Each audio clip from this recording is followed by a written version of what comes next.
yo soy Eduardo Villalba, fui secretario de Seguridad de la Nación desde el año 2020, en realidad asumimos en diciembre del 2019 hasta septiembre del año pasado, o sea, hasta septiembre del 2021. Y tengo una trayectoria en el ámbito de la seguridad en distintos niveles del Estado, nacional, provincial, municipal, legislativo, desde 1999. Entonces, por un lado, estoy muy agradecido hacia los organizadores de este curso, por invitarme a participar. Y por otro lado, les quería decir que lo que vamos a hacer hoy es transitar en esta clase el camino que se ha hecho en materia de seguridad por parte del Estado, los distintos abordajes, también en los distintos niveles del Estado, desde el regreso a la democracia en 1983 hasta esta parte, ¿no? Y también por ahí vamos a dejar algunas líneas de trabajo hacia futuro que este abordaje de la seguridad por parte del Estado debería tener. Por otro lado, yo he visto el curso y el desarrollo de los distintos módulos que ustedes van a tener hacia adelante, y también quiero decir que lo que vamos a hacer ahora es un pantallazo general, o sea, vamos a hacer trazos gruesos que ustedes en los distintos módulos del curso después van a profundizar a través de las distintas clases o charlas. Bueno, para empezar, quiero decir que en el año 1983, como todos ustedes saben, se dieron elecciones en este país, se regresó a la democracia, y la verdad que muchos de los abordajes por parte del Estado, en ese momento se debían ayornar, porque habíamos tenido muchos años de dictadura, también previo a la dictadura habíamos tenido crisis de los distintos niveles del Estado y también crisis social en nuestro país, y por lo tanto, a partir del regreso a la democracia, había muchos ámbitos de intervención del Estado, muchas áreas para trabajar hacia adelante que se debían reformular. Por supuesto que había áreas prioritarias, o sea, sin lugar a dudas, el tema de las instituciones, porque como se regresaba a la democracia había que reformular también la participación institucional por parte del Estado y también de la sociedad civil, el tema de los derechos humanos, el tema de la economía, el desarrollo social o la intervención social por parte del Estado, eran todos temas prioritarios. Y en esos primeros tiempos, el tema de la seguridad o del abordaje de la seguridad por parte de los distintos niveles del Estado, no estaba muy presente ni en las plataformas políticas de ese momento, ni después en los diseños de gestión que vinieron tanto desde el nivel municipal al nivel nacional. Y esto tenía razones lógicas. Por un lado, el tema de la seguridad era un tema muy relacionado a lo marcial, a lo policial, y recuerden, dijimos, veníamos de una dictadura militar, entonces la temática aparecía como bastante sensible hacia la población, incluso hacia la política misma. Después también hay que decir que convivían en ese momento también los prejuicios, por esta misma razón de la que decíamos antes, los prejuicios hacia la problemática, la temática de la seguridad, que muchos de ellos se fueron superando, pero algunos todavía persisten, y también hacen que a veces desde el gestor local o desde el decisor a nivel estatal, sea un poco difícil abordar algunos temas complejos en la materia. Y por otro lado, también existía en ese momento un poco o nulo interés por parte de las ciencias sociales frente a la problemática de la seguridad como algo específico, ¿no? Dije antes que vamos a hablar en términos de trazos gruesos, por supuesto, que había seguramente instituciones académicas, posgrados o especialistas que se interiorizaban en la materia o se empezaban a interiorizar en la materia, pero eso en esos momentos no estaba, no aparecía como extendido. Estamos hablando de la década del 80. El tema de la seguridad en esos momentos se lo veía, como dijimos, relacionado solamente o íntimamente a las fuerzas de seguridad.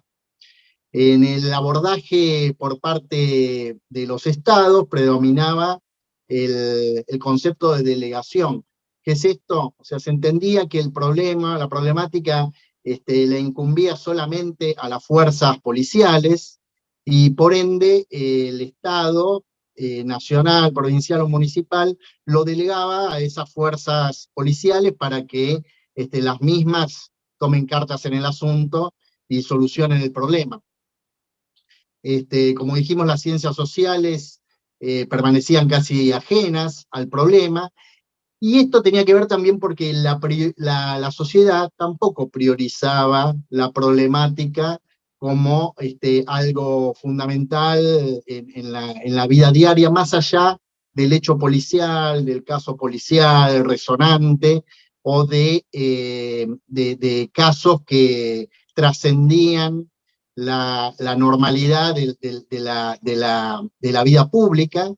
y por ende, durante un tiempo determinado, la sociedad entonces prestaba atención de estas cuestiones, ¿no? Pero, como dijimos antes, ese momento ocurría, en esa década, ocurría esta relación por parte del Estado, la sociedad, frente al problema de la seguridad. ¿Cómo encaraba entonces en esta delegación el Estado o el gestor local la problemática? Lo encaraba en términos de contraprestación, entre comillas. O sea, frente a la fuerza policial, se le pedía a la fuerza policial que la misma ordene la calle, que enfrente los problemas que aparecían en cuestiones relacionadas con la seguridad, y a cambio la política no se metía mucho en esos temas. Esto, por supuesto, que iba a provocar una situación que tarde o temprano en democracia iba a aparecer, que es que esa política de toma y daca, de supuesto acuerdo, terminaba que en el mediano o largo plazo la calle se desordenaba, ¿no? Por que detenta el poder, en este caso las fuerzas policiales, también generaba situaciones o problemas de abuso de ese mismo poder. Entonces se empezó a ver que este sistema de delegación o creencia de que el tema de la seguridad era solo un tema de las policías, comenzaba a tener ciertas debilidades cuando el Estado quería tomar cartas en el asunto en los problemas que se iban dando. Mientras tanto, también a mediados de esa década, algunos círculos académicos, principalmente de las ciencias sociales, y algunos de la región, no solamente en la Argentina, sino también en Brasil y Chile, comenzaban a trabajar el problema de la seguridad, porque las mismas democracias que iban apareciendo y las mismas intervenciones estatales que iban ocurriendo ameritaban que se pusiera una lupa sobre el problema de la seguridad en la Argentina y también en la región. Y las dos características principales de estos abordajes por parte de la academia o por parte de los que estudiaban en el área de las ciencias sociales, que también a su vez aportaban proyectos y nuevas soluciones a los entes estatales, estaban asignados por dos ejes principales. Uno era el despoliciamiento, no porque las policías no fueran necesarias, no fueran importantes, sino porque se empezaba a advertir que había necesidad de trabajar sobre algo más que la mera solución policial, Y el otro eje de trabajo importante que se daba en ese momento en estos estudios y en estos trabajos académicos que aportaban al abordaje del Estado, era el de las reformas policiales. Por supuesto que después de las crisis y después de las dictaduras, hacía falta en Argentina y en toda la región empezar a trabajar reformas policiales. Y por lo tanto, estos dos que dijimos, el despoliciamiento por un lado para abrir el juego a nuevos tipos de intervención por parte del Estado, y las reformas policiales para ayornar las policías a estados modernos, eran los dos ejes de trabajo más importantes, finalizando la década del 80. Hay que decir que en la Argentina hay un quiebre en ese sentido y un punto de partida muy importante que después ustedes seguramente van a profundizar en el curso, que es el desarrollo, trabajo y concreción de la Ley de Seguridad Interior, ¿no? Y esa Ley de Seguridad Interior es muy importante porque en el año 91 se consagra mediante la Ley 24.059 esta nueva ley que establecía como cuestión sobresaliente de la ley la imposibilidad y los límites que tenían las Fuerzas Armadas de intervenir internamente en materia de seguridad. Y a partir de allí, una estructuración por parte del gobierno nacional, con las áreas que se ocuparían de conducir el gobierno de la seguridad, con la relación que se iba a tener y las incumbencias de cada una de las fuerzas federales de seguridad, con la relación con las provincias que componen este país que es federal, como todos sabemos, y con los límites también que se le imponían a las Fuerzas Armadas para intervenir en materia de seguridad. Esto es muy importante, como dijimos, se da en el año 91 y es el punto de partida a un montón de reformas y cosas que vamos a ver en el desarrollo de la charla. Como reformas policiales en nuestro país, voy a nombrar algunas para que ustedes después vayan a ver en bibliografía o se interioricen sobre ellas.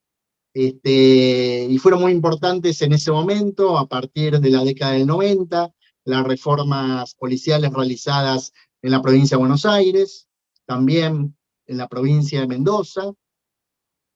Más acá en el tiempo, la creación de la policía aeroportuaria como una policía que va a reemplazar a la policía aérea militar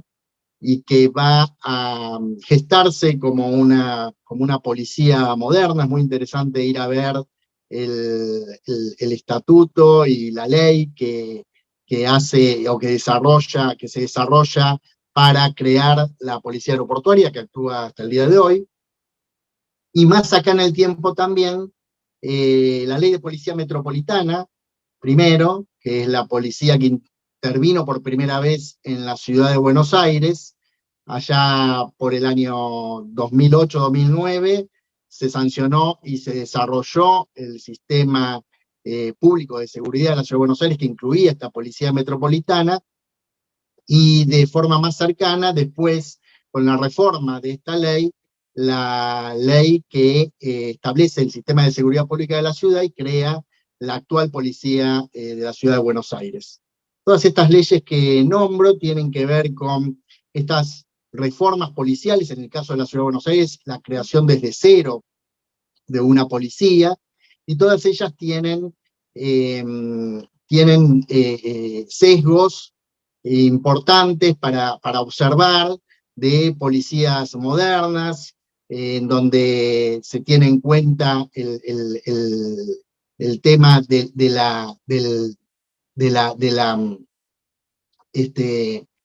las policías constituidas a partir de los criterios de derechos humanos y democráticos que tenían sesgo en esta época,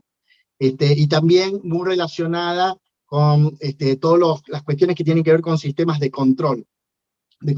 internos de esas policías y de control externo policial, que son una de las características que tienen las reformas policiales que se vinieron desarrollando a partir de la década del 90. Lo otro importante para señalar respecto de estas características que empezaban a tener estas reformas al abordaje en materia de seguridad pública, tiene que ver con el concepto de conducción civil de las fuerzas de seguridad. Como ustedes saben, las fuerzas policiales antiguas estaban conducidas por un jefe de esa fuerza, y todos los sistemas, tanto de ordenamiento interno como de funcionamiento vertical de esas fuerzas, estaba dado a partir de lo que hacía, lo que desarrollaba, o lo que diseñaba ese jefe de policía. Y la política y el Estado y los gobiernos no se metían mucho allí en ese mundo. Empieza a funcionar este concepto de conducción civil de las fuerzas de seguridad, por el cual el gobernante, en este caso a nivel nacional, el presidente de la Nación y sus ministros y el ministro de Seguridad, a nivel provincial, el gobernador y sus ministros o secretarios de Seguridad, y a nivel municipal, el intendente, tenían o tienen la conducción civil de las fuerzas de seguridad. Este concepto del político gobernante de turno como conductor de las fuerzas policiales de seguridad fue tan novedoso como polémico en su momento, porque generaba cierto resquemor dentro de las fuerzas que se resistían a este tipo de conducción. Pero con el tiempo y con el desarrollo de las democracias, y también con la constitución de normativas que regulaban el funcionamiento de estas fuerzas policiales, fue siendo aceptado y hoy es indiscutido en cualquier ordenamiento de constitución de un sistema de seguridad pública. El otro concepto que se incorpora con estas reformas que se vienen dando a partir de la década del 90 es el de participación ciudadana. Muchas de las leyes de seguridad pública que se dieron durante estos periodos o que se reforman incluso actualmente, tienen sistemas de participación ciudadana, tanto en una parte del diseño de las políticas públicas, como también en esto otro que dije anteriormente, que tiene que ver con el control policial. Como ejemplo de ello, y también para que vayan a ver o vayan a interiorizarse, uno de los ejemplos más importantes de participación ciudadana dentro de un sistema de seguridad pública está dado por la ley 12.154 de la provincia de Buenos Aires, que establece los llamados foros de seguridad ciudadana, foro provincial, foro municipal, en donde se toman las problemáticas de seguridad que ocurren en cada una de las jurisdicciones, se proponen soluciones y formatos incluso de participación ciudadana al respecto, y se elevan tanto a las autoridades policiales o a las autoridades gubernamentales de turno. Esto en la provincia de Buenos Aires funcionó muy bien durante el ministerio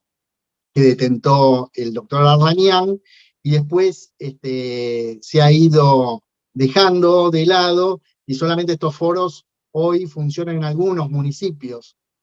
Pero yo creo que es una experiencia para que,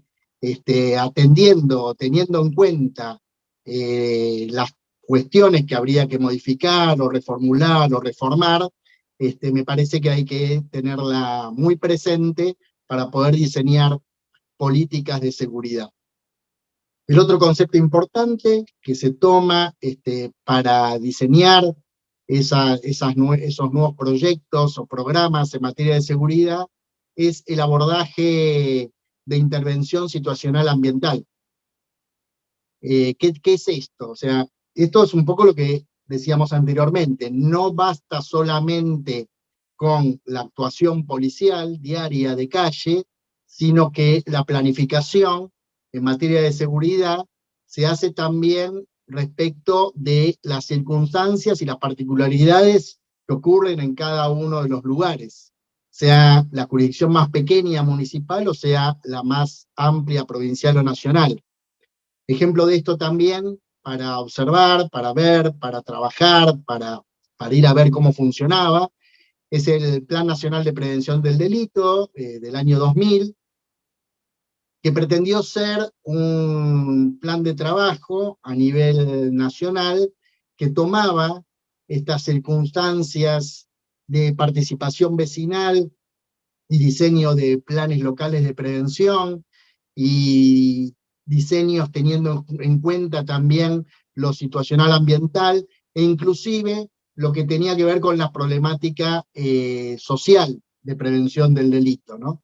Y allí el Plan Nacional de Prevención del Delito, que se desarrolló durante varios años a partir del 2000 y que dependía del Ministerio de Justicia, también trabajaba con un subprograma que se llamaba Comunidades Vulnerables, que intervenían directamente en esos lugares donde había muchos jóvenes con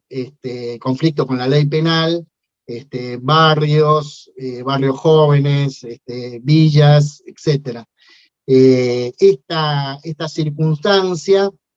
hacía que la mirada o el enfoque del gestor local que formaba parte de o convenía con el gobierno nacional, el Plan Nacional de Prevención del Delito, tuviera una mirada mucho más amplia que la mera mirada o la respuesta policial. Lo otro que se empezó a tener en cuenta son las herramientas que tenían que ver o que tienen que ver con el análisis criminal. O sea, se empezaron a diseñar nuevas tecnologías. Ustedes van a tener, vi en el curso, un módulo referente a esto, pero básicamente se trata de utilizar la estadística criminal que se iba desarrollando en cada lugar, las encuestas de victimización, la estadística criminal con nuevas tecnologías para la planificación, y ejemplo de esto también es la creación en el año 2000 del SNIC. El SNIC es el Sistema Nacional de Información Criminal, que es un sistema que está nutrido por la información criminal que le da cada jurisdicción provincial al Estado Nacional, al Gobierno Nacional. Y con eso se conforma una cantidad de recursos que son importantes para la planificación, para los presupuestos, para el diseño de políticas activas en distintos lugares del país, para hacer análisis comparativo, para observar y ver cómo se mueve el delito, y para poder llevar a cabo una política de enfrentamiento hacia esa problemática delictual. Dijimos también que el gestor local, en este caso los municipios en nuestro país, iban comenzando a tomar más responsabilidades dentro de lo que era el abordaje y lo que es el abordaje de la seguridad. Esto se comenzó a visualizar mucho a partir de la crisis del 2001, cuando en otras ocasiones el gestor local meramente decía, no, el tema de la seguridad no es un problema mío, sino que es un problema de las autoridades provinciales, yo no tengo los recursos están en la provincia, están en la nación. El intendente del lugar comenzó a ver que la problemática iba en escalada hacia su propia gestión en épocas de crisis en donde las instituciones tampoco funcionaban muy bien. Y por ende, muchos de ellos, muchos gestores locales, comenzaron a tomar cartas en el asunto, comprometiéndose dentro de lo que ellos podían respecto de sus incumbencias jurisdiccionales, su presupuesto y su capacidad de acción en desarrollar políticas de seguridad dentro de sus municipios. Esto fue muy significativo en esos años de crisis social y de crisis política, y llegó para no irse nunca más. O sea, a partir de los años 2001, 2002, 2003, cada vez más los intendentes municipales y las gestiones locales empezaron a poner parte de su presupuesto en cuestiones relacionadas con la seguridad y asimismo a reformular sus organigramas internos. Por ahí, en otras, anteriormente, la incumbencia municipal en materia de seguridad se limitaba solamente a dar una partida presupuestaria mensual para la nafta de los patrulleros o los repuestos de los patrulleros del comando de patrulla. Y para eso no necesitaba más que una dirección o una subdirección dentro de sus organigramas. Pero a partir de esta instancia en que los gobiernos municipales comienzan a hacerse cargo de la problemática de seguridad también en la medida de lo que les corresponde, empiezan a reformular sus organigramas y empiezan a aparecer secretarías de seguridad dentro de las estructuras de los municipios. O sea, se le empieza a dar más importancia a la temática. En las discusiones anuales de presupuesto se le empieza a dar más presupuesto a las cuestiones de seguridad, con esto de la tecnología, de las cámaras de seguridad, de otros implementos tecnológicos que aportan o ayudan a la tarea policial, de los aportes que se le hacen a las policías, y en algunos casos en donde comenzó a discutirse y después a cristalizarse en las policías municipales o en las policías locales. Todo este trabajo que los intendentes y los gestores locales planteaban en materia de seguridad y que empezaban a tener en cada una de las jurisdicciones, también implicaba que la estructura del municipio y los organigramas municipales se tenían que reformular, porque hasta ese momento, como dijimos, solamente con una subdirección o un área interna de la Secretaría de Gobierno de un municipio bastaba para poder administrar una caja chica para la policía o la nafta para los patrulleros. Pero con las nuevas incumbencias que el gestor local tomaba y de las que se hacía responsable, hacía falta un área que a su vez interactuara con las demás áreas del municipio de mayor importancia, y ahí empiezan a aparecer las secretarías de seguridad municipales o áreas más categorizadas dentro de la estructura municipal. También en el Estado Nacional se produce una jerarquización de los abordajes de la política de seguridad con la creación en el año 2010 del Ministerio de Seguridad de la Nación. Hasta ese momento, las cuestiones de seguridad las tomaba una Secretaría de Seguridad Interior, que estaba establecida dentro de la Ley de Seguridad Interior que mencionamos, pero que dependía de otro ministerio. A veces dependía de la Jefatura de Gabinete de Ministros y otras veces del Ministerio del Interior. Con la creación del Ministerio de Seguridad de la Nación en el año 2010, todo esto de lo que venimos hablando, o sea, no solo la acción policial en materia de abordaje de seguridad por parte del Estado, sino también todas estas cuestiones que tienen que ver con la participación comunitaria, con el uso de tecnologías, con el análisis criminal,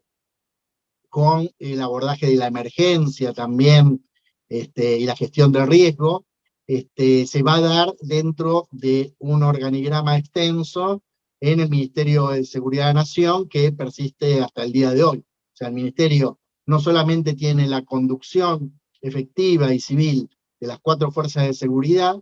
esto es la Gendarmería, la Prefectura, la Policía Aeroportuaria y la Policía Federal, sino también todas estas áreas que aportan a las nuevas formas de encarar el problema de la seguridad con un criterio más amplio y más social. Más allá de esta evolución que hemos visto y que enunciamos desde los inicios de la democracia hasta nuestros días respecto del abordaje estatal en los distintos niveles, estaría bueno también establecer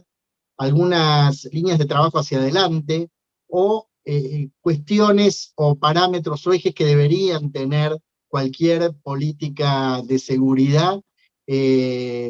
más allá de la jurisdicción de la que se trate, ¿no? Y creo que también en este curso se van a abordar algún tipo de trabajo en este sentido. Pero yo quería también en esta clase poder denunciarlo.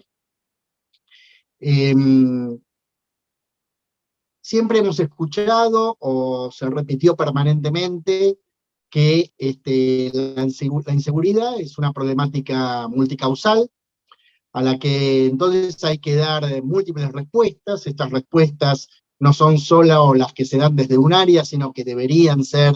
interagenciales, o sea, que deberían intervenir en el diseño de las respuestas en materia de seguridad, diversas áreas del Estado, y estas respuestas tienen que entonces involucrar lo policial, involucrar lo interdisciplinario, y este trabajo en conjunto con áreas que quizá no son las específicas en materia de seguridad. Y en donde tiene que haber también, por esta multicausalidad de la problemática, intervenciones fuertes con la mayor cantidad de actores de la sociedad civil. Esto también tiene que ver con convenios con universidades, con ONGs, con grupos que trabajan, estudian la problemática de la seguridad. A veces esto no ocurre, y a veces nos metemos en respuestas que tienen que ver solamente con el corto plazo o con lo espasmódico, pero lo que realmente causaría una política sustentable al mediano y largo plazo debería tener tres ejes que son irrenunciables para el diseño de esas políticas. Uno tiene que ver con lo jurisdiccional. A veces esto es muy difícil de entender para explicarle al ciudadano común, para que lo entienda la sociedad. Inclusive a veces es difícil de explicar hacia otros, en algunos ámbitos en donde intervienen otros países que tienen otro tipo de ordenamiento jurídico interno, pero sabemos que nuestro país es federal, y lo federal tiene una complejidad en ese sentido. Entonces, nosotros no podemos diseñar desde el Estado Nacional políticas de seguridad que se atengan solamente a las cuestiones que tiene que abordar el Estado Nacional, que esto serían los delitos federales y los delitos complejos. O sea, sino que tenemos que tener en cuenta la interacción con esas otras jurisdicciones, lo provincial, las problemáticas que se dan en ese ámbito, y lo municipal también, para atender las distintas realidades que se dan en cuanto al trabajo que se diseña para combatir el delito. Por otro lado, el otro eje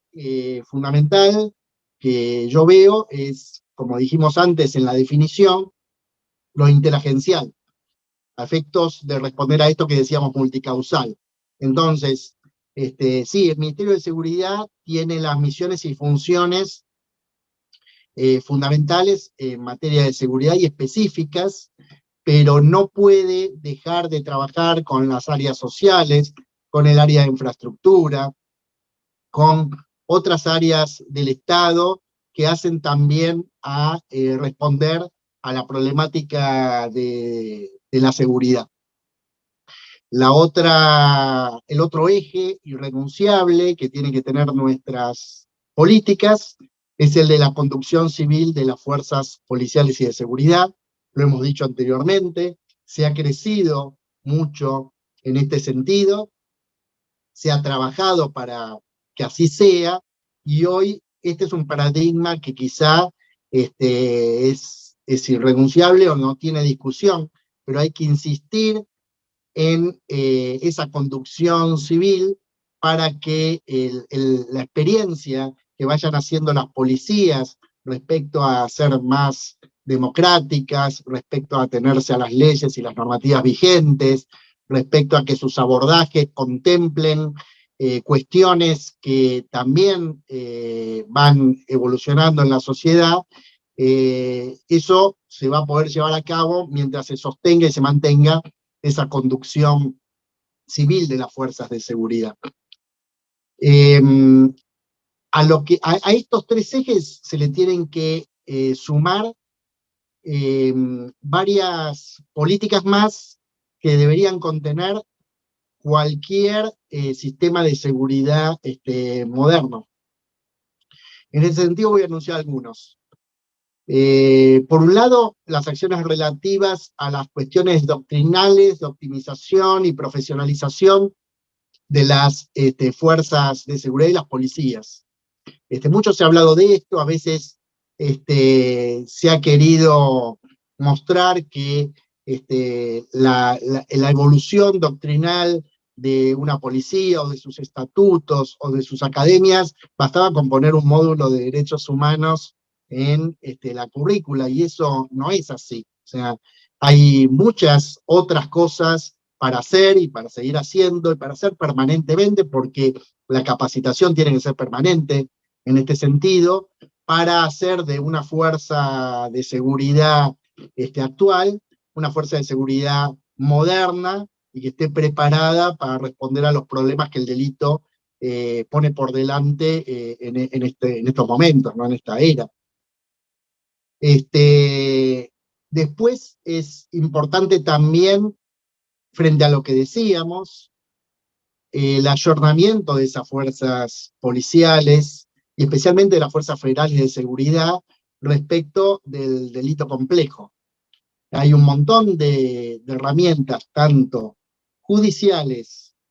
como tecnológicas, como de capacitación, que las policías debieran tener en su formación, en su capacitación, para poder estar a la altura de la respuesta a la evolución que el delito ha tenido al día de hoy.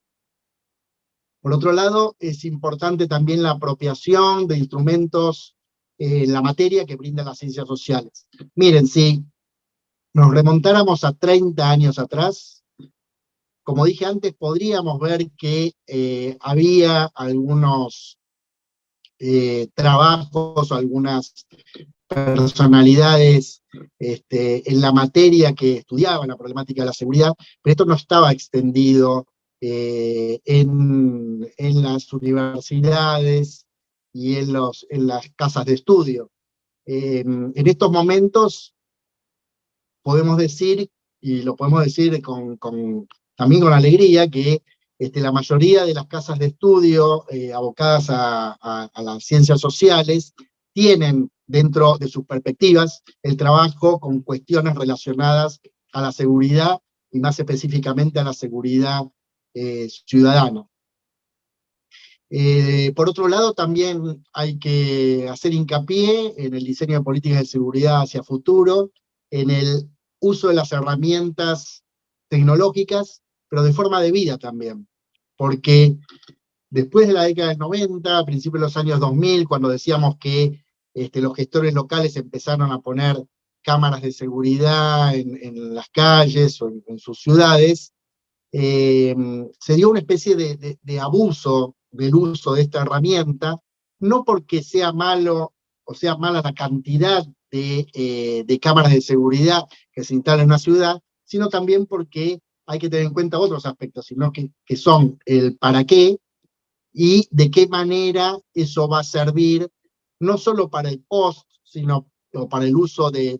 la justicia, sino para la prevención efectiva del delito. Y para la prevención de la efectividad del delito no son necesarias solamente las cámaras de seguridad puestas en una esquina, sino personal que las monitoree de una manera adecuada, las analice también de una manera adecuada,